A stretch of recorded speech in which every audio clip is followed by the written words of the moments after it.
भगवान शिव ने बताया, भाई का हिस्सा हड़पने वाले भाई के किस प्रकार कर्म फूट जाते हैं। एक बार माता पार्वती ने भगवान शिव से कहा, हे प्रभु, आज मेरे मन में एक प्रश्न उठ रहा है।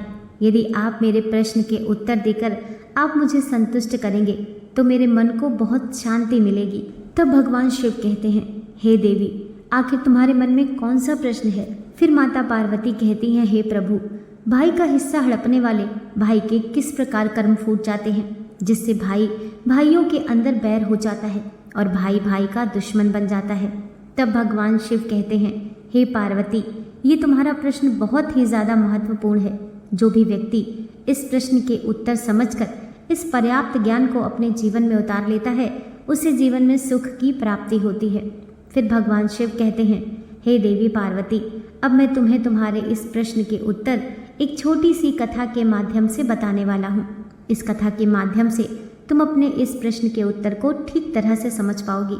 तब माता पार्वती कहती हैं, हे प्रभु, मैं इस कथा को पूरे मन और लगन से सुनूंगी। आप कृपया उस कथा को आरंभ करें। तब भगवान शिव कहते हैं, हे देवी, एक नगर में एक सेठ रहता था। उसके 2 पुत्र थे। बड़ा बेटा चालाक और बेईमान किस्म का था, वही छोटा बेटा सीधे स्वभाव का था। सेठ के पास में धन की कोई कमी नहीं थी। इस प्रकार से सेठ अपने परिवार के साथ में हंसी खुशी से अपना जीवन यापन कर रहा था। वहीं एक समय ऐसा आता है कि सेठ का देहांत हो जाता है।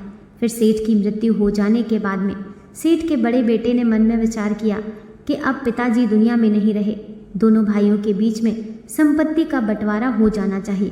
फिर सेठ के बड़े बेटे ने अपने छोटे भाई को बंटवारा करने के लिए बुलाया और कहा, पिताजी अब दुनिया में नहीं रहे तो हम दोनों के बीच में संपत्ति का बंटवारा हो जाना चाहिए, ताकि समाज के लोग ये ना कह सकें कि बड़े भाई ने छोटे भाई का हिस्सा नहीं दिया। अब तुम एक काम करो, चलो साथ साथ बैठ करके बंटवारे के पहले खाना खा लेते हैं, उसके बाद में फिर संपत्ति का बंटवारा करेंगे। भगवान शिव कहते हैं, हे पार्वती, इस प्रकार दोनों भाइयों ने साथ में खाना खाया और फिर छोटे भाई ने अपने बड़े भाई को जवाब दिया, भैया, बंटवारा आप ही कर लेते, मुझे अपना हिस्सा दे देते, बाकी आप रख लेते, मुझे बुलाने की क्या ज़रूरत थी।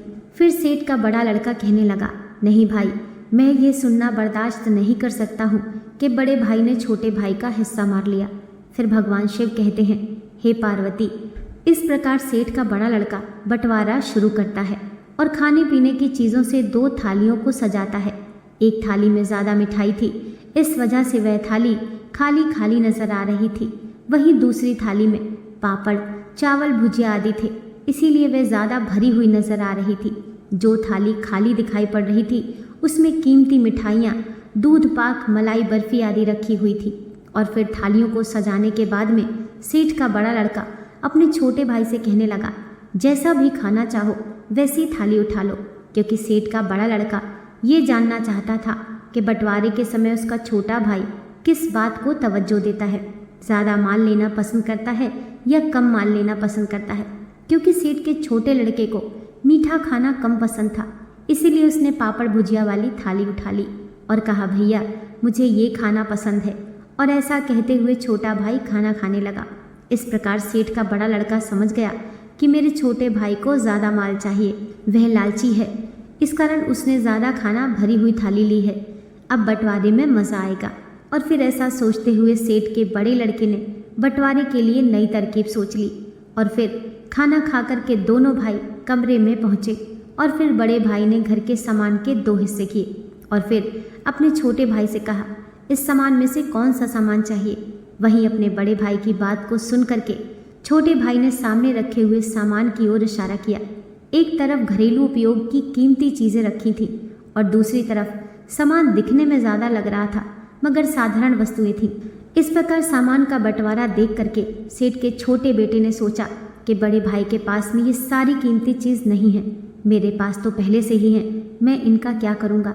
इसीलिए सारी कीमती चीज़ जो घर में उपयोग की जाती है भाई साहब के पास ही रहनी चाहिए, क्योंकि भाई साहब का परिवार भी बड़ा है। और ऐसा सोचते हुए सेठ के छोटे बेटे ने बड़े ढेर की ओर इशारा करके कहा, भाई, मुझे ये वाला ढेर चाहिए। फिर तो सेठ का बड़ा लड़का मुस्कुराया और कहने लगा, जैसी तेरी मर्जी। फिर यूं मत कहना कि बड़े भाई ने बंटवारा ठीक से नहीं किया। और फिर सेठ का बड़ा लड़का अपनी चतराई पर मंद मंद मुस्कुराने लगा। वहीं सेठ का बड़ा बेटा तो ये समझ रहा था कि मैं अपने छोटे भाई की बेईमानी करके इसे पागल बना रहा हूँ, क्योंकि वह जानता था कि उसे ज़्यादा कीमती सामान प्राप्त हुआ है। इधर छोटा भाई इसलिए खुश था कि बड़े भाई का परिवार बड़ा है और वह अपने बड़े भाई की मदद कर रहा है। फिर भगवान शिव कहते हैं, हे पार्वती, इधर सेठ का बड़ा लड़का बंटवारे को आगे बढ़ाता है और 2 पोटली बांधता है। और फिर बड़े भाई ने अपने छोटे भाई से कहा, अब इन दोनों ढेर में से कौन सा ढेर पसंद है वही उठा लो। इन दोनों पोटलियों में माता जी के जेवर हैं। वहीं बड़े भाई की बात को सुनकर छोटे भाई ने बारी बारी दोनों पोटली का निरीक्षण किया। उसने देखा कि एक पोटली भारी है और दूसरी पोटली हल्की है। फिर उसने सोचा कि बड़े भाई तो बड़े होते हैं, इसीलिए उन्हें ज़्यादा हिस्सा चाहिए, क्योंकि बड़े भाई का परिवार बड़ा है। और फिर ऐसा सोचकर छोटा भाई बड़े भाई से कहता है, भैया आप बड़े हैं, आपका परिवार बड़ा है, इसलिए आप बड़ी पोटली रखिए। फिर भगवान शिव कहते हैं, हे पार्वती, बड़ा भाई ये सोचता था कि हमेशा ये बड़ा वाला सामान उठाता है, इसलिए बड़े भाई ने बड़ी पोटली में हल्के फुल्के चांदी के सामान रख दिए। वहीं छोटी पोटली में कीमती जेवर रखे हुए थे। फिर जैसे ही बड़े भाई ने सोचा कि छोटी पोटली मेरे हाथ से निकलती जा रही है, तो अपने छोटे भाई से कहने लगा, नहीं नहीं भाई, तुम बड़ी पोटली लो। फिर छोटे भाई ने कहा, नहीं भाई, आप बड़े हैं, बड़ी चीज़ पर आपका हक बनता है। और ऐसा कहते हुए छोटे भाई ने छोटी पोटली रख ली। फिर तो ऐसा नज़ारा देखकर सेठ का बड़ा लड़का चकित रह गया, क्योंकि उसने बड़ी पोटली में चांदी के जेवर रखे थे और छोटी पोटली में सोने के जेवर रखे थे, क्योंकि वह जानता था कि छोटा भाई लालच में आकर के बड़ी पोटली उठाएगा, जिसमें उसके पास में चांदी के जेवर चले जाएंगे और सोने के जेवर उसके पास आएंगे। मगर यहाँ पर सब उल्टा हो गया। फिर भगवान शिव कहते हैं, हे पार्वती, इस पर सेठ के बड़े लड़के ने अपने छोटे भाई से कहा, इस बार तू बंटवारा करना, नहीं तो लोग कहेंगे कि बड़े भाई ने बंटवारा करके छोटे भाई को ठग लिया है। क्योंकि बड़े भाई ने सोचा छोटा भाई बंटवारा करेगा तो फिर मैं उठाऊंगा। परंतु इधर छोटे भाई का हृदय कोमल था, वह बड़े भाई का हित चाहता था। क्योंकि बड़े भाई के बच्चे ज़्यादा थे, इसलिए छोटा भाई चाहता था कि ज़मीन का ज़्यादा हिस्सा बड़े भाई को मिले। इसलिए वह अपने बड़े भाई को अपने पैतृक घर पर ले गया और अपने बड़े भाई से कहा, भाई ये अपना पैतृक मकान है, पिताजी ने आपके जाने के बाद इसे बनाया था।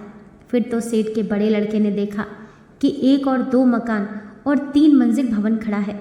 वहीं दूसरी ओर एक दुकान के पास से अंदर जाने का गेट है, यानी एक ओर तो भव्य मंजिल भवन के साथ 2 दुकानें बनी हुई हैं, वहीं दूसरी ओर एक दुकान के पीछे जाने का गेट है।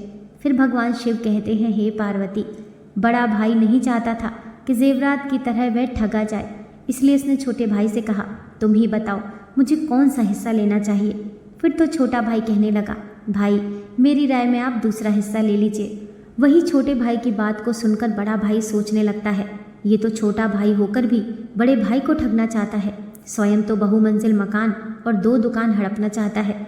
ऐसा सोचते हुए बड़े भाई ने छोटे भाई से कहा, मेरा परिवार बड़ा है, इसलिए मैं चाहता हूँ कि ये बहुमंजिल मकान वाला हिस्सा मैं ले लूँ।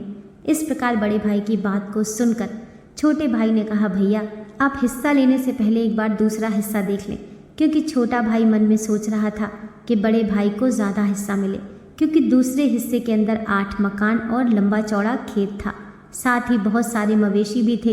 इसलिए बड़े भाई के परिवार का गुजारा अच्छे से हो जाएगा और मुझे भी बड़े भाई की सहायता करने का मौका मिल जाएगा।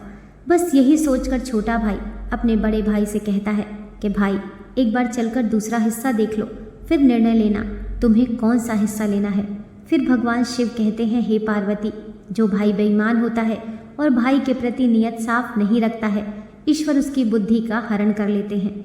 फिर सेठ के बड़े लड़के की बुद्धि खराब हो गई और वह सोचने लगा कि छोटा भाई उसे ठगना चाहता है।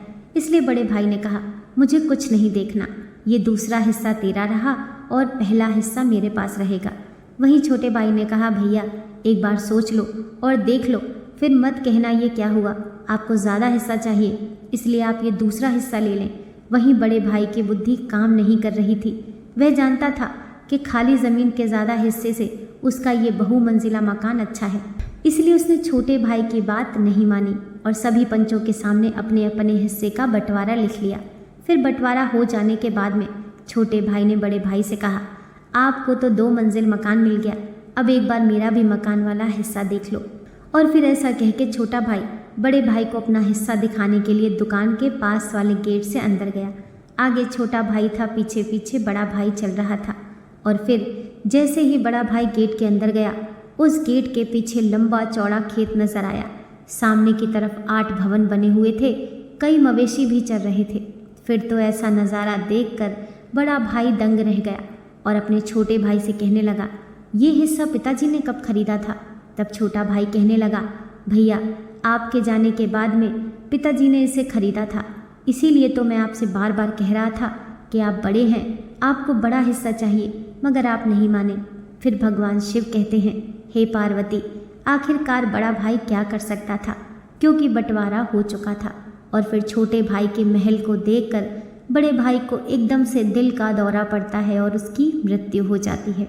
इसीलिए कभी भी भाई के हिस्से की बेईमानी नहीं करनी चाहिए, और जो भाई भाई के हिस्से की बेईमानी करते हैं उनका हालत सेठ के बड़े बेटे की तरह ही होता है।